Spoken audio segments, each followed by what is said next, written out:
Welcome back, everybody. Today's video is going to be another meta update, just catching you guys up right up until almost TI season. I'm going to be updating you guys on everything I'm seeing in my games, some of the most popular heroes, and exactly why I think it's working, not just what I think is working. So if we take a quick look at Dota 2 Pro Tracker, you're going to see a common trend. You're going to see the carries we've been talking about, Sven, PA, Gyrocopter, and you're going to see these active mids we've been talking about, Invoker, Pangolier, Primal Beast, Earth Spirit. We're going to be seeing these super defensive supports that are good against these aggressive mids, like Vengeful Spirit, Tram Protector, even Warlock, who's not rocking that good of a win rate. And then we're going to see some popular fours that offer a lot of damage and help these mid laners who are mainly tanky finish off these ganks. We're looking at Grimstroke with Inkswell. And then another one that's been really creeping up is Dark Willow, who can now place her Bedlam on top of an ally. I feel like right now the meta is being dictated by the pace of the mid laners. The most popular mid laners that you can see,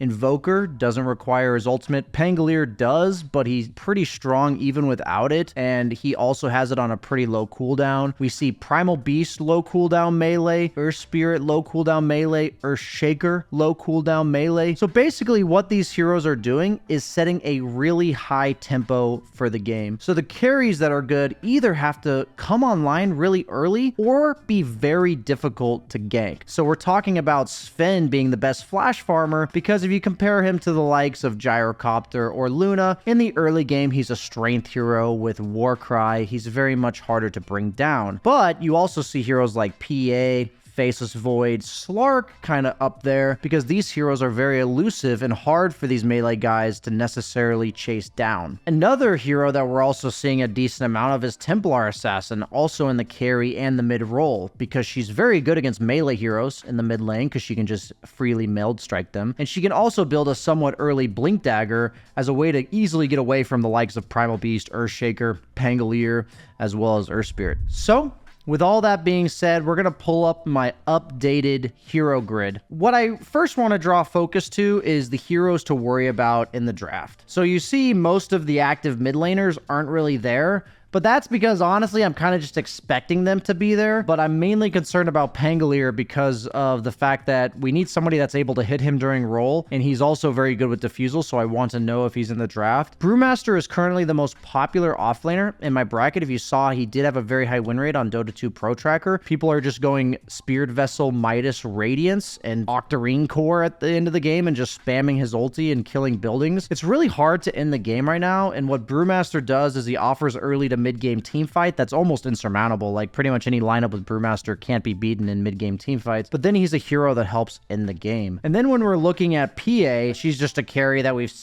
if you've been playing Dota, you know why PA is a concern. Razor specifically I keep in there because he's very good against Sven and Gyro, so I just want to kind of know if he's in the draft, whether or not it's me looking to pick an offlaner or whether or not I'm picking carry and I want to be wary of Razor. Lone Druid is very powerful in the hands of a specialist, so I'm letting you guys know that, you know, it's only really if you know there's some guy that's Grandmaster tier Lone Druid, but I've been losing to Master tier Lone Druids and anybody else kind of seems lackluster. Tramp Protector is mainly if I'm an offlaner. I just want to know, because he's kind of like the Undying of this patch. He just kind of wins every lane for the most part, so he's just somebody I'm majorly concerned about, and I can't afford to first round offlaners that will tend to struggle against Tramp Protector. Same idea with Nature's Prophet. He also babysits the lane, but he also represents this high tempo, mobile around the map game plan, and so I just want to be aware that he's in there. Gyrocopter, still a very powerful carry. Invoker, one of the other mid laners. And honestly, Dawnbreaker's still there just because she changes the game when she's in it with her global ultimate, and I want to be making sure that she's accounted for, but she's much less of a threat than she used to be. I personally have started learning a lot more mid heroes because you guys may be noticing this too with your role queue games, but less people seem to be playing mid lane right now. So I've elected to add Earthshaker to my hero pool, and I also put Kunkka in there as a new new hero since my last video with this grid. My main go-tos are Primal Beast, Earthshaker, as well as Quap. Specifically, if you notice here, it's all low cooldown melee guys in the top, or ranged people that deal very well with these low cooldown melees. So these are just my heroes of choice, and if mid you're off roll, I highly encourage you to have like 2 to 3 heroes just like me, at least one melee, one range. Well, the melees to pick kind of by default, and the range to pick if you're facing one of the melees and you have that knowledge before you pick your hero. In the off lane, I like the fact that Primal Beast and Earthshaker overlap, and then you see Dazzle also overlaps as well. The thing about off lane right now is I don't play Brewmaster, so I'm kind of struggling personally. I don't really have like enough games to play to spam Brewmaster, so just note that there's certain heroes like Primal Beast and Earthshaker that can definitely be picked up in just a few games. But if you're looking at heroes like Brewmaster, you either have to decide like, I'm going to play offlane for 10 games in a row, or offlane probably has to be your predominant role, just based on the fact that the hero requires a lot more nuance and micro skills that are specific to him. So when it comes to the offlane,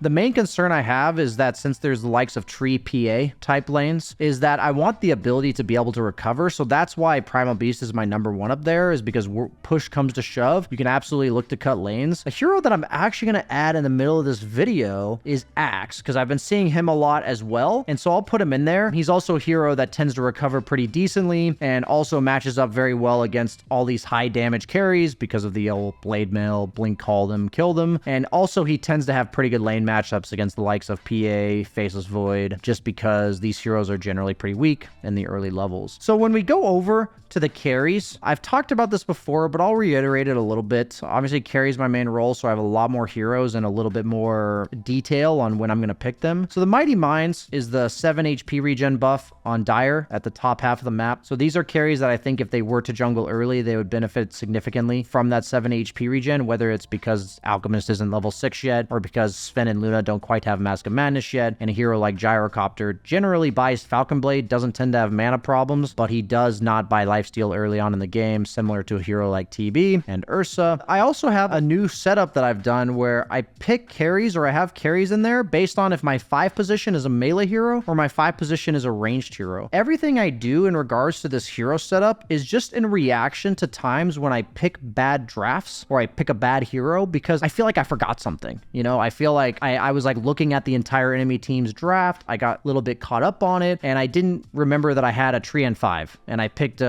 another melee hero that didn't lane all that well with him, and it felt awkward. So generally with a melee 5, you'll want heroes that do a little bit more damage and also can connect to the melee 5. Usually it's melee heroes with mobility or ranged heroes that can right click. And then when you have a 5 that's ranged, you generally want heroes that can either be aggressive, or heroes that kind of fend for themselves, or heroes that will be more in front. So as you see, there are heroes that fit a bit of the same description, right? Meaning like Luna doesn't necessarily need a melee 5 because she's pretty fast and survivable, but at the same time, I have her higher up on the melee 5 because I'm more likely to pick her with a melee 5, and I would only pick her with a ranged 5 in a more situational where the off lane doesn't really threaten me. So I've really started prioritizing like, this is how often I'll pick these heroes based on this situation, and it's really been working out well for me. And I'm not trying to encourage you guys to copy me, meaning like put your hero grid to be exactly the same as mine, but this whole idea of when this situation comes, make sure I don't miss it. Maybe you have a particular habit that you're not remembering. My case, like I said, the melee and ranged 5, but maybe in yours it's a different instance. Maybe you could put like, if melee ganker is picked in the mid lane, because you keep forgetting about these Earth Spirits and Earth Shakers, right? Then you'll want to carry that's more survivable. So one thing I would like to say on top of all of this is like the main meta shift that I've noticed in terms of the way the games work. So I said the whole mid lane is all about these low cooldown gankers. So it's really important we keep an eye out for those. And if you're dealing with these heroes, my number one tidbit of advice is that if you're a side laner, pretty much assuming you're gonna get ganked.